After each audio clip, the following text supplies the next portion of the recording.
Tim Robbins, welcome to An Actor Despairs. How are you doing, brother? Doing well. Thanks for having me.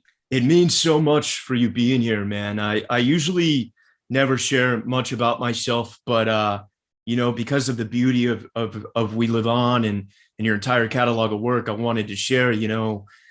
I was having a really rough week last week before I got the email about potentially doing this, and man, I'm an actor and I live in New York City, and I'm kind of started that theater way, but that collapsed, and so I've been auditioning and had some kind of bigger auditions that didn't work out, and I just had that kind of existential is there hope moment, and I really just was pretty despondent. And obviously I've seen so many of your films, but I hadn't seen Shawshank since I was a child.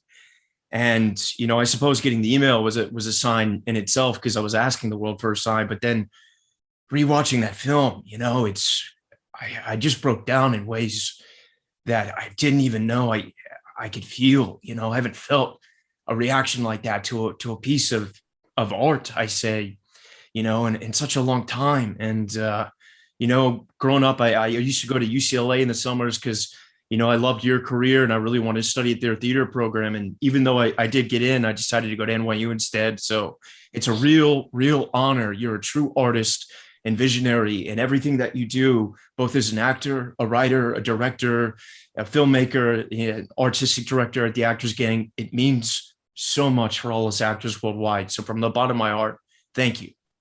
Oh, thank you. That's so sweet, Ryan.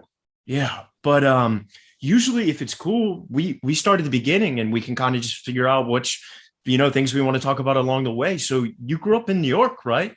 Yeah, I grew up in Greenwich Village. How was that experience? Really great. Interesting. When you're a child, you don't know anything else. So you think the rest of the world is Greenwich Village. Yeah. So, so it wasn't until much later that I realized that how special it was that my parents had made that choice in the early 60s to move the family from California, where I was born, to kind of the epicenter of creativity, bohemianism in America. And my father was a folk singer, and so it was a natural for him. He had made a trip before us to check it out, and he had been embraced by a community, a young man, a folk singer. And he told me this story once towards the end of his life, where he was, when he was on this trip, he was invited by Ronnie Gilbert, a member of a group called the Weavers, who were very successful. And she's quite famous. And she took him under her wing and invited him to this night that they were having, a living wake for Cisco Houston, one of Woody Guthrie's friends. And he was dying, and everyone knew he was dying. He didn't have much time left. And so they decided to throw a party for him in which every folk singer in the Greenwich Village would play for him. And he was in the audience.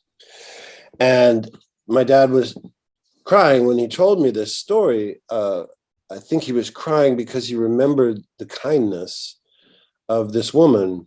And I, in thinking about it, realized that my entire life was due to my career, how I wound up where I went, was due to the kindness of this woman.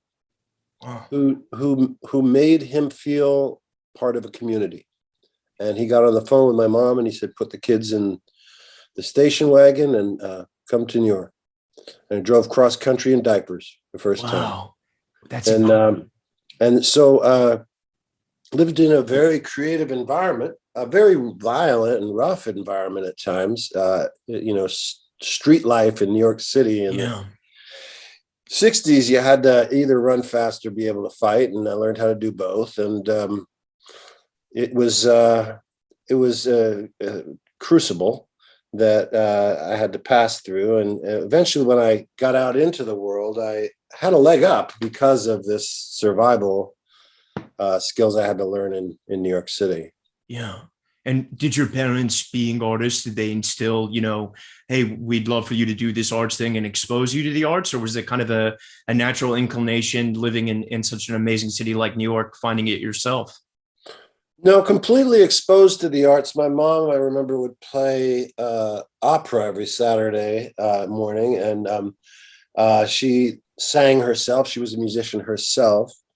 They were both my mom and my sisters were in the church choir, which was led by my dad. Yeah. We would sing in the household. There was no television. My dad and mom thought it was not good for our education. We had a stereo, though, a very nice stereo, and we would be able to hear beautiful music through that.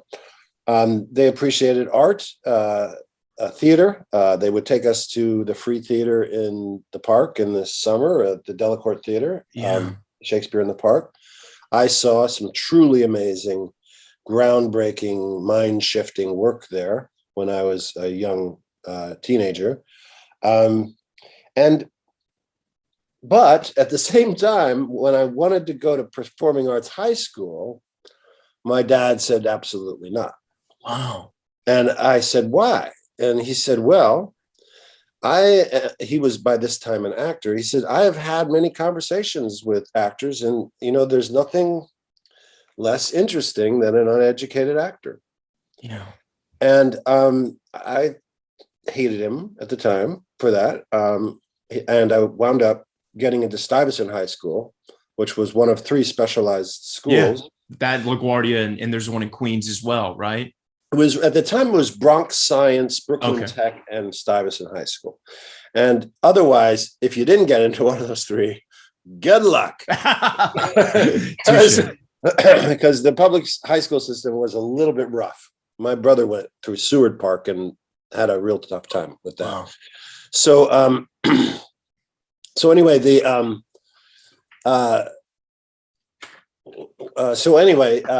my dad said no to performing arts. I went and got an education at Stuyvesant, and I understood many years later what he was talking about. That my education was, I think, what allowed me to think in larger terms than just acting. I started to write, I started to direct when I was a sophomore in high school. And I chose that path. But interestingly, I also understood when I got to college and started taking acting classes, I started understanding that there's oftentimes more that you can learn about human behavior from other courses.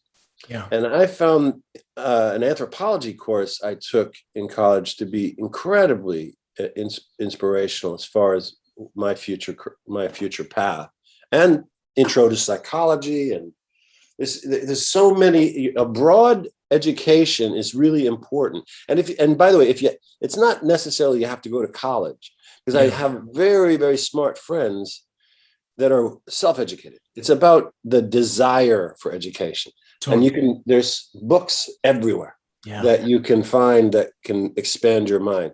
It's that good Will Hunting scene, you could get a Harvard education at a library for $5, Yeah. That's awesome. It was also an education of, as far as I was concerned, the way that I came to theater was through the what you'd call experimental theater, or avant-garde theater, but it was off Broadway, and it was vital. We were doing street vaudevilles. We would pack up a truck and we'd go to different neighborhoods, and we'd have permits, and we'd put our stage up, our backdrop up, and there you could dress into your costume in the truck. Wow. And then we do a little parade. We'd be playing music, and we'd gather an audience, and we'd do theater on the street. And I did this after my 8th grade, freshman year, sophomore year, and junior year. And this was really my education on what it takes to be an actor, because I, up on stage in the street with doing theater for audiences that have never seen theater before. Yeah. They don't have a filter. So I can imagine. New York, it's New Yorkers, Yeah. So they'll come right up to the stage and talk to you. Or, the guys, a drug addict will come up and think he's in the play. And, it was an incredible education. So do you not break then when something like that happens? You just keep going and stick to the text? No, you improv and you deal with it, and Wow. yeah, yeah. That's incredible. So do you, There was this great actor named George Bartenieff I remember him one time. There was this guy like this on the stage, and George went up and started to dance with him, right? Took him off stage, oh man, that's an elegant move. I love that, man. You can't teach instincts like that. That's so beautiful. And do you feel like, doing something that's that exposing and putting yourself out there like that, that's where you kind of started to find your voice? Because that's a reoccurring theme on this show is finding your voice, getting that educational experience through anthropology and psychology and doing these vaudeville things. Do you think that helps start the culmination of, I don't want to say it's a singular moment, but the beginnings of that? Let's put it this way. My intro to theater was in the was influenced by the other influencers of theater other than Broadway. So my intro to theater was listening and working with people that had been influenced by Meyerholt and Artaud and absurdism and expressionism, and my education didn't come from realistic theater. It was more European based. It was more based in viewpoints. Yes, eventually viewpoints. What wasn't around when I was young, but Viola Spolin and that whole way of thinking about acting, for sure. Commedia dell'arte, I imagine, as well. Eventually, Commedia dell'arte.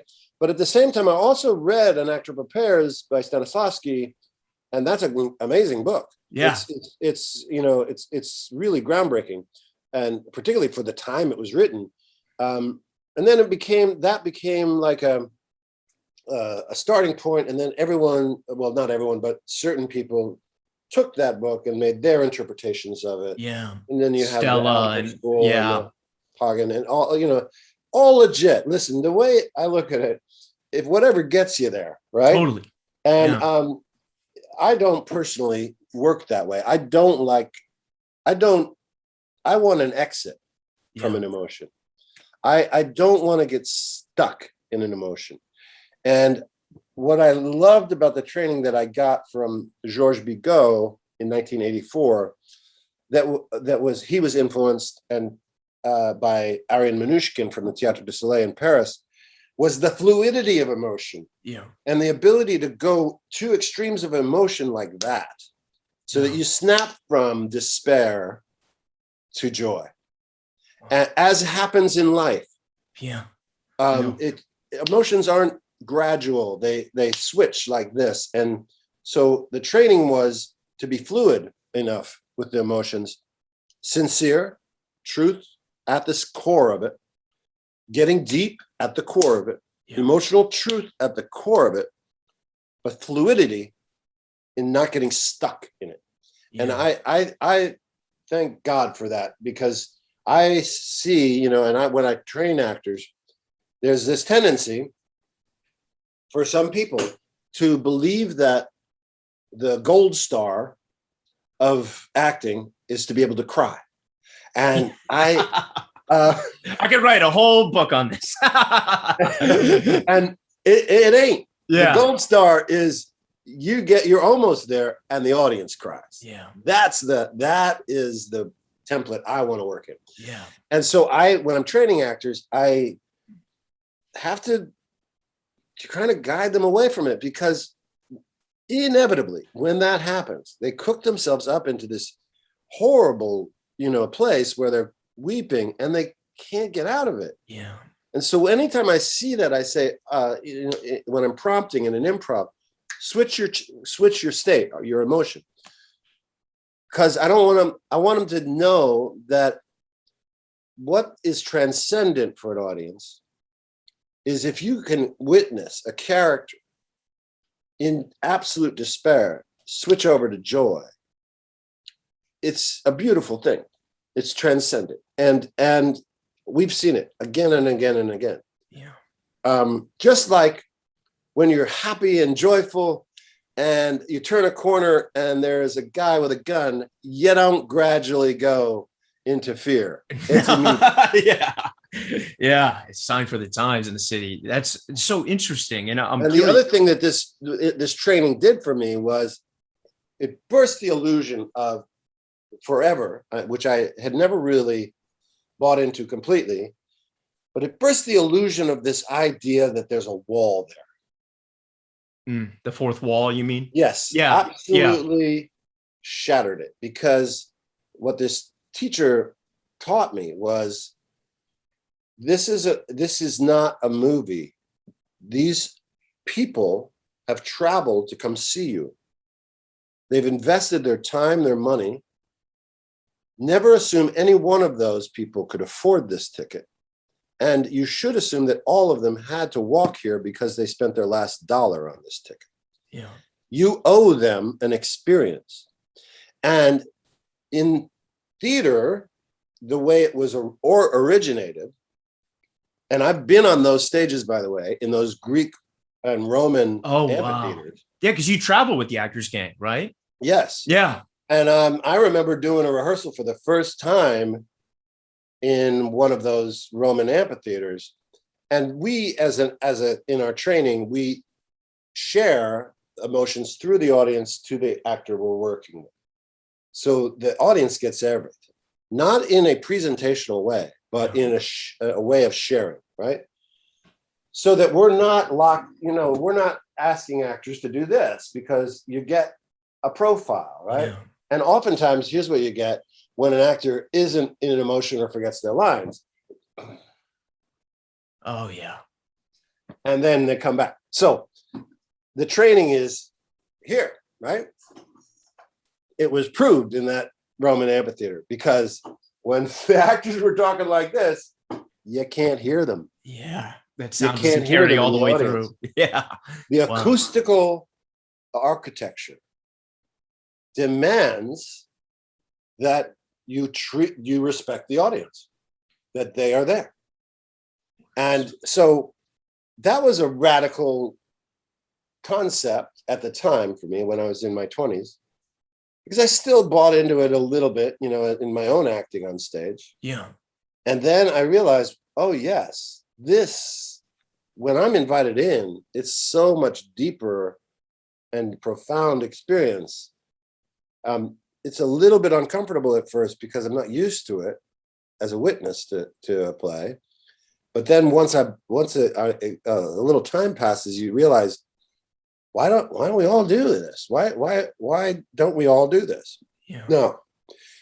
Yeah. So I tended to gravitate already before this training into the more, as I said before, world theater kind of. And just experience. So we could put people where you are. So you graduate high school and do you stay in New York for a bit, or do you go directly to college? No, I went right to college. We didn't have much money growing up, so I went to a state school. My parents told me, we can help you through the first 2 years, but then when you're 19, you're going to be on your own. And so I did 2 years of college at Plattsburgh State University. They were the only theater department in the state system that sent me any literature on the theater department. I had a great time up there. And then I went to Los Angeles, and with the aim of hoping to go to UCLA.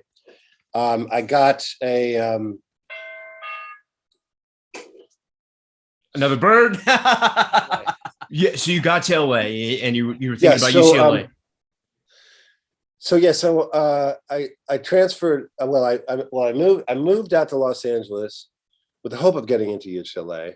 I had to establish residency in order to afford it, because at the time they actually cared about young people and educating them.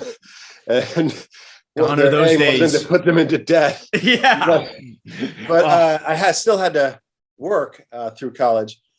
But so I worked as a teamster actually for a year, got a residency, got some money into my bank account.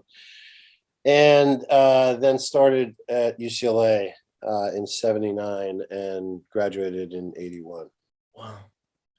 Amazing. And I met there a bunch of fellow travelers, punk rockers that were into theater, that wanted to do a different kind of theater, that wanted to put the kind of energy that we were experiencing in nightclubs with punk rock bands onto stage. And also that knew that theater could be a way to tell stories that were relevant to now, this moment, rather than creating museum pieces that talk about social issues from the past. Totally.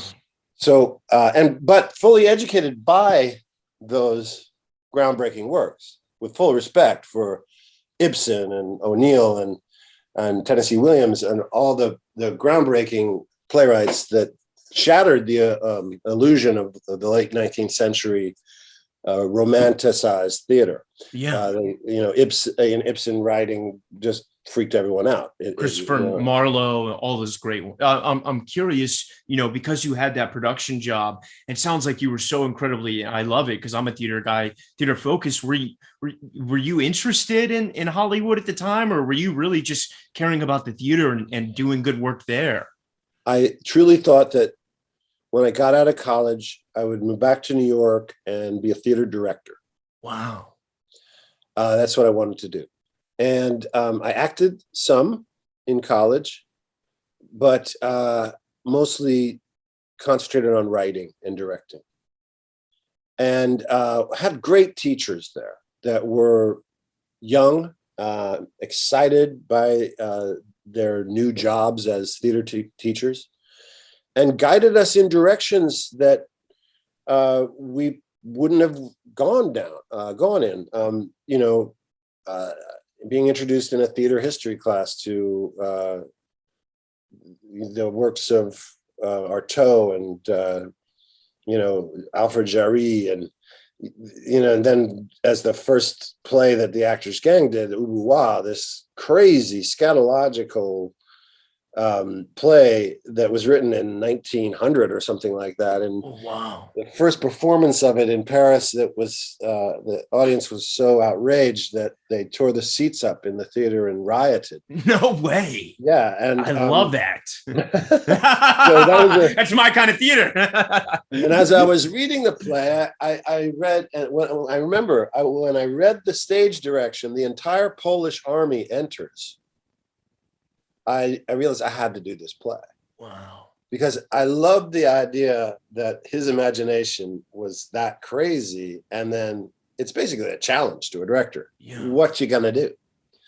How are you going to portray the entire Polish army? Like, how does that happen? So it was, anyway, that was the entry point for the Actors Gang. That's where we started making our reputation. And here's the beautiful thing about Los Angeles at the time. There were 4 significant papers. There were more, but there were 4, LA Times, Herald Examiner, LA Reader, and LA Weekly. They all came to our first production to review it. Like, you postcarded them, or they just came on their own? No, we did, postcarded them, sent a, primitive press release out. Love that. God. And we're just a bunch of college kids that, had finagled a theater by convincing the guy that we'll do it at midnight if you don't pay us rent. If we can't pay rent, so can we share the theater with another company, and we'll come in after their show's over, set up, and do our show at midnight. Yeah. Wound up running for 6 months. It was crazy. And it was immediately we knew that we had something, and we kept working together. Wow. With so many peers from UCLA started it with you? Yeah. That's incredible. I love that. That's such, you don't hear about that as often as, things like the Wooster Group. That's so beautiful. Thank you for that. And this is the great thing about college. And what I tell people that are going to college, that it's really not, unless you want to go on to grad school, unless your ambitions are to be like a doctor or a lawyer or a doctoral candidate, find your tribe. That's the most important thing. Yeah. Find people that you run with, and you'll figure something out. Yeah. I love that. It's what I've been trying to do, you know. It's so beautiful. And while you're there, you know, I mean, obviously I imagine having the newspaper come and that being a published article, did agents start to come to your shows? Nope. Agents don't care about theater out in Los Angeles. Yeah, I guess so. Yeah. But we didn't care. That was why we were doing it.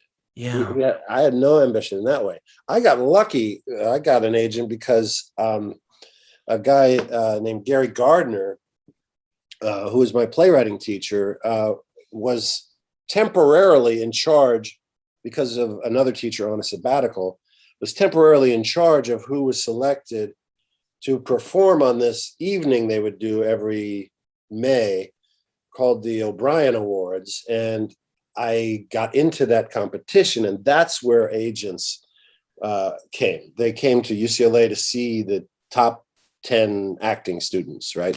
Got it. And I won that competition that night, got an agent out of it, started auditioning. I was terrible because I had an attitude. Still, you know, I'm a punk rocker. I'm like, I don't. Yeah. Anti-style. Come on, fuck you, right? And they could tell I had an attitude. Yeah. So it was about a year of auditioning before I got work, and incidentally, cast as a terrorist. I think St. Elmo's Fire? St. Elsewhere. Yeah. Tom Fontana. Yeah. Got it. That's crazy. And for you, obviously getting the chance to do that, you know, there's sometimes money involved in film and TV that there just isn't in theater. Was it like for your own artistic integrity? Did you feel bad? Like, were you okay with pursuing that because it allowed you to do theater more, you know? I still didn't understand. Well, yes, that was the big, once that first check came in, that's what I understood. But before that, I still, on that first job, I was still a punk. And you know, I almost lost the job because I had done one day of shooting, and then my second day of shooting happened to be the morning after the Clash were playing at the Palladium in Hollywood. Killed to see that show. I needed to go. I went, and I was in the mosh pit, and I was that, you know, that I saw the Clash. However, I overslept the next day. Oh, man. And I showed up late to work. I was such an idiot. And the producer later told me, you know, listen, we would have fired you if you hadn't have shot that one day. And he said, I also didn't like your attitude when you came on a set. And I, being young, thought, shit, I'm in trouble and I'm playing a terrorist. I don't have time for niceties. I got to be in character. So I just immersed immediately, did the work. I should have apologized. You know, knowing now what I know, I was an asshole. Yeah. No doubt. You know, I admit it. And if I was the director, I would have been pissed. Yeah. What a punk, right? And so advice to everybody, even if it might be your favorite band, it ain't worth it. Because that almost nipped it in the bud. My agents were like, should we drop you? Because if you don't take this seriously, you know. So I got a wake-up call, you know, and eventually I started working more and more in episodic television, and that was good money. And, you know, I financed Ubu the King, Ubuwa, our first show, with tips from delivering pizzas in Beverly Hills. I was, you know, my money was very thin at that time. And so when those first checks started to come in, I realized, oh, I can do a lot of theater with this. And changed everything. So we started producing 1-2 shows a year at the beginning, and then we got into 3 and 4, and we were kind of an itinerant company, would go to different venues for the first 10 years of our existence. And then eventually when I started making the kind of money that I could afford to repurpose a warehouse into a theater, we did that, and we were in Hollywood for I think 12 years. Oh, great neighborhood. Love it. That's incredible. And while you were doing that, did you have a partner that helped you run it while you had to film things? Like a co-artistic director? I had two other directors that wanted to work. Yeah. And so when I was gone, they would be directing. Got it. I'd be financing, they'd be directing, and the actors would, go from play to play. I have to say it again, though. We were interested in doing theater. Yeah. We weren't interested in doing showcase. And a lot of LA theater at the time was showcase kind of theater. It was like, we need to get agents. So, yeah. And in fact, one of the plays that we shared the space in our first venue where we did the show at midnight was an evening of one acts, and it was 3 unsold TV pilots. That's awesome, man. So rock and roll. I love it. But here's the thing. LA at the time and up until recently has always been an incredible nurturing ground for actors and theater artists. Yeah. There's so many actors here, and they because we had that equity waiver rule, you could keep your craft going. Yeah. And the equity waiver rule was you can't do theater for any theater more than 99 seats. And the reason why they did that was because they didn't want exploitation. They didn't want actors to, be working and the producers be making a lot of money. And I guarantee you, I never made any money. In fact, it's in the opposite, and supported this for many years. Now there's a hostile environment to that kind of theater. They've basically changed the rules. Equity, despite the fact that 2/3 of its membership voted to keep the equity waiver system, got rid of it. They had already gotten rid of it in other cities, and I had seen the decline in the amount of theater done in San Francisco, for example. I already knew how difficult it was to get a showcase up in New York, and how expensive that was. And it seemed to me that these people really don't care about actors. Yeah. Because if they cared about actors, they wouldn't set up a situation where the only kind of theater that you can do right now is 2 and 3 character plays. That's the only thing that you can afford to do. And even then you're going to break even. Yeah. So, or lose money, depending on how much you spend on your sets, etc. So I have always thought of actors' equity as a kind of a obstacle to the kind of theater that I love and the kind of theater that we were. I don't know, I guess if I was coming out of college now, I don't know how I would do what we did then. Yeah. Not only do you have a hostile environment from the actors union, but you also have less newspapers, and they don't even list you anymore. Yeah. In the theaters. They used to list, even though you couldn't pay for advertisements, they used to list the fact that you were performing. Yeah. And so what I'd encourage people that are coming out of college, just do it. You can do anything if you're not a professional. Touche. I think we've all learned that. Yeah. And the sad thing is that, I think their theory on this is that if they wipe out the 120 equity waiver theaters in Los Angeles, that somehow miraculously there's going to be all these mid-level theaters that rise up with 500 seats, and that would be that they could have equity contracts. Unfortunately, that's just not the way this city is. Most of these theaters are serving their communities, right? Yeah. And the idea that somehow that's going to be lucrative for actors, look at the contracts. They're not that great. And by the way, most of the theater done in Los Angeles at those kinds of venues, the Geffen, the Taper, the Kirk Douglas, LA actors are really angry about this, because most of the time when they're doing plays and paying money, they're hiring actors out of New York. I know, it's so to work up as locals. Yeah. So that we have a great theatrical community out here that is currently under assault, and due to COVID also, of course, losing their spaces. Yeah. And now we have a new labor law that was originally intended for Uber and Lyft that now is picking on nonprofit theater companies. Oh my God. Because Uber and Lyft were able to lobby their way out of the law.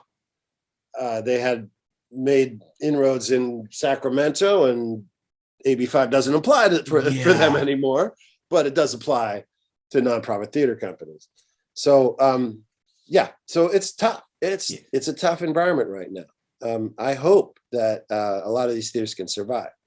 Yeah, me too. Especially, I spent a lot of time in North Hollywood. There's so many great ones there. It's just so brutal. So, I'm curious, because obviously I do have to ask, you have this incredible burgeoning film career that really starts to take off, and things like Bull Durham, Jacob's Ladder, Shawshank, and things like that. While you're having that happen, is it always on your mind to make sure that this thing is still activated, got people in signing up and doing the work and getting productions together, because it really seems like it's always been just as imperative to you as everything else. And that's what I love about you. It was always something that was a priority for me. It was, for me, a training ground. It was a way for me to remain humble. The idea that when you're doing theater, the audience will tell you if it sucks. You have to, when you're doing a movie, they don't get to vote. Yeah. It's all abstract, and the people that are telling you you're great are people you're paying. So it becomes this insincere. Well, it's better to get up on stage. Let's put it that way. It's better to see if you can make it there. Because that's the ultimate proving ground. An audience will tell you, regardless of who you are. Yeah, I love that, and that's incredible. And so then, obviously, we're here to talk about We Live On. So, can you talk about the beginnings of the idea for this? Yes, We Live On. So when the pandemic hit and the lockdown happened, we started gathering on Zoom to workshop. We always develop our new pieces in workshop. And so we understood that very soon that you couldn't do theater on Zoom. It's not the right medium for it. You're asking an audience to suspend their disbelief that you and I are doing a scene and we're in the same room. Yeah. And the reason why we're in the same room is because we both have black backdrops. Yeah. And awkward. Yeah, I know. Done work. And on top of that, the timing. Great theater has to be like this, and you have to overlap, and that is just impossible on Zoom. So we started working the monologue form, and for our source material, Stud's Terkel book, right? Yeah, I thought Stud's Terkel is the right voice for right now, because he's written books that are basically oral histories of a time. Was that part of Cradle Will Rock? Was that where some of that information came from as well? No. Oh, okay. This is separate. I thought, well, this is weird. We're in this lockdown. There's this pandemic happening, and there's going to be some people that are really going to be hurting from this. There's the section of society that's just going to say, hey, it's a long problem, it's a vacation, right? And there's others that are going to really suffer, and we're interested in telling that story. And there were elements in the group that wanted to do fun, distracting stuff, and I said, no. When the house is falling, you got to acknowledge it. It doesn't do anyone any good to pretend that this isn't happening. And so let's embrace it. Let's look at it, and let's talk. Let's read these accounts of these people that went through a very, very difficult time, that had to face incredible challenges, poverty, evictions, layoffs, rootlessness, depression, all this stuff. And so as we were reading through it, we realized, holy cow, this could have been written yesterday. Yeah, that's what I felt while watching it. I mean, it blew my mind. Yeah, it really resonated with us. So we started in the first person, and as it's written in the book, it's basically Studs went around. Studs Terkel was an amazing chronicler of Americans, and he would go around with his tape recorder and he'd tape them, and then he'd edit them into a book. And so we started in the first person. Then we realized, again, suspension of disbelief. I'm a 35-year-old portraying a 70-year-old in 1970, and it's 2020. Yeah. So we decided to, okay, I told everyone, why don't we do this? Why don't you write your character in the third person? It's you telling that story. 2, and this is what we figured out we could do on Zoom, is simply talk to this person right there in the lens, that as if they're right across from me at the table. We're at a bar, or at a coffee house, and I'm just telling you a story. Yeah. And just really reduce it into the intimate, the personal, and tell these stories. And I also asked a few members of the company, and 8 eventually wrote their own pieces about their own family, talking to their grandma. I also encouraged everybody in the group, because, think about it. Everyone was and still is going through, it's a deep thing that we're going through. It's the darkest. Yeah. I mean, it is. And so I encourage people to reach out to their family, particularly to the elders, and talk to them about the depression. Have conversations. What did you go through, Grandma? What did you go? What was it like? And 8 of the company wrote beautiful pieces based on their own personal experiences. And so then we started to do it in June of last year. No, this year. Okay. No, we started in April last year. We would meet once a week. We didn't even decide which pieces we were going to do until the following April. Okay. It was kind of a way to check in with each other, be a community, share these stories, talk about these stories, and also help guide ourselves through this emotional challenge that we were going through of being isolated.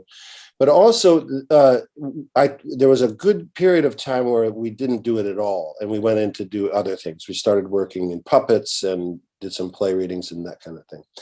So in April of this year, we started rehearsing this version once a week, and then eventually got around to performing it in June. And at the first performances, we realized, because we didn't know if it was going to work or not, we didn't know if people were interested. People are burned out on Zoom. Will they even come? And the first audiences told us that it was resonating with them, that it was beautiful, that it made them cry, that they would hang out in these talkback sessions we would do. I saw that. I love that. You never get that. An hour and a half after the show, they're still talking about it. And I thought, wow, I think we have something here, and I think we should do it. And so right now we're expanding it to a wider audience. We're doing press so that anyone in the country can come see it. It's live Thursday, Fridays, and Saturday nights. So it is live on Zoom. Yes, it is. Great. I love that. Amazing. And people can check that out where? At theactorsgang.com. Theactorsgang.com. And you have part 1, which I got to see, which is brilliant. I'm not just saying this. It is the only virtual piece that I'm like, wow, this really works for this medium. I mean, the use of music and the images, and it was just like, it felt like it was today, the way people are, everything's foreclosing now, that the rents, that forbearance is no longer in existence. And it just, it blew me away. It's just a darkness that I never hoped humanity would have to experience. And I just thought it was such a beautiful piece. I think the reason it has beauty to it, and this is, one of my heroes, are Ari Mnuchin. I did some conversations during the pandemic with theater visionaries, and one of them was Ariane Minushkin, and the other one, Peter Brook, I got to talk to. And she said to me, don't forget the importance of beauty in this moment. And what it is that I find beautiful about these stories is that these people all survived. They all did. They got through it. Yeah, because it's amazing the sacrifice people went through for their families and what they were willing to do. Yeah. And what did they do? They united. Yeah. They found common cause. Yeah. A shared sense of what it is to be human, which is the opposite of what we're doing right now. No, it's the most disconnected I feel like we've ever been in life. And it's I don't think that's entirely unintentional. Really? Do you mind expounding on that? I'm curious what you think about that. Well, I think from time immemorial, the people in power seek to divide their populace. Right. Because if a populace is divided, it's a faster way to keep power. And as long as people are fighting with each other, they will never understand how much they have in common. Exactly. I mean, this vaccine. And so you can talk about the vaccine, you can talk about red state, blue state, a constant struggle of like, who's right, who's wrong, you're an idiot, you're a conspiracy theorist, you're this, you're that. There's no real dialogue going on. There's no, even in the scientific community, which is really scary. So that's for me, this kind of hostile environment. It doesn't end well, folks. You can, be right about something, and God bless you for being right, and God bless you for trying to help people. But if someone doesn't agree with you, you're not going to win them over by demonizing them. Yeah. You're not going to win them over. And if your intent is to win them over, then figure out a way to do it. Because right now we're just getting more and more divided. The lines are getting more and more drawn, and it's not going to end well. It will not end well. And for all the righteousness you might have of whether you're left or right, the path forward is to find common ground. It might be uncomfortable. It might take a lot of lack of pride, and it might take some humility, and it might take uttering the sentence, I may be wrong, or we may not agree, but what do we have in common? We need to do that, right and left. And we have to admit when we may have been wrong. Yeah. And that's so hard to do in these polarized environment. And because we have this as our fun matrix, this is our connection to society now. And I can find my tribe on this, and they can all say the things I agree with and call those other people stupid. Right. And I can feel real good about myself, but I'm telling you, once again, it's not going to end well. Yeah. And it feels like now, I'm here live in New York City. We need the theater more than ever. And now with this Delta, it doesn't, it seems like now there's a question mark about fall. And I love this piece. And I'm so glad that you're doing this live, because this is what the world needs. This isn't even right. This is the truth. This is what we went through is humanity, and that's what we need to remind each other of, that we're human, that we're here for each other. And the music and everything in this piece, the images, it was so well crafted. It really moved me in such profound ways that I really didn't know a virtual piece could do.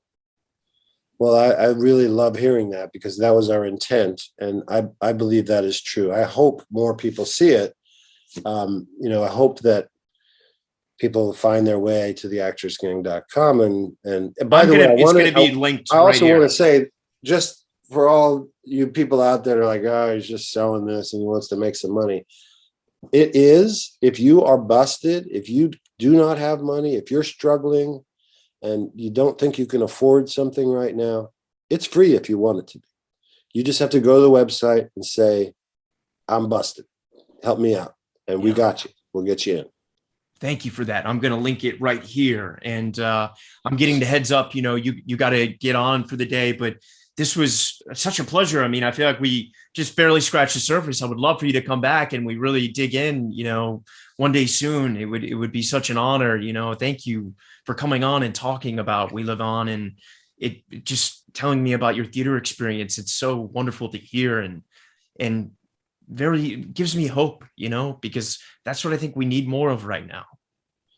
Well, thank you, Ryan. And you know, we're gonna be all right. Just gotta stay connected to your humanity Yeah. and the better parts of it, the empathy, the forgiveness, the love. Try to find that every day. And if it's not there in front of you, try to reach out to someone and create it with them.